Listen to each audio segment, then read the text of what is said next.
साम्राज्य, सामान्यांचा असामान्य आवाज।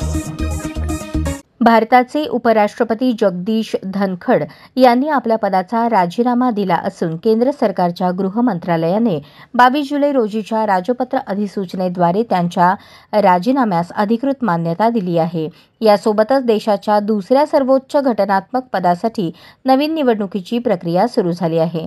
भारत निवडणूक आयोगाने या निवडणुकीच्या तयारीला सुरुवात केली असून ही निवडणूक भारतीय संविधानाच्या अनुच्छेद 324 तसेच राष्ट्रपती उपराष्ट्रपती निवडणूक कायदा 1952 व राष्ट्रपती व उपराष्ट्रपती निवडणूक नियमावली 1974 यांच्या अधीन राहून घेतली जाणार आहे।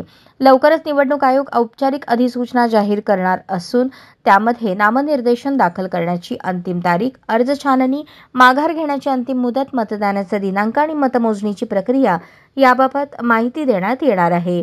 जगदीप धनखड यांचा कार्यकाळ संपण्यास काही महिने बाकी असतानाच त्यांनी अचानक राजीनामा दिल्याने राजकीय वर्तुळात चर्चांना उधाण आले आहे।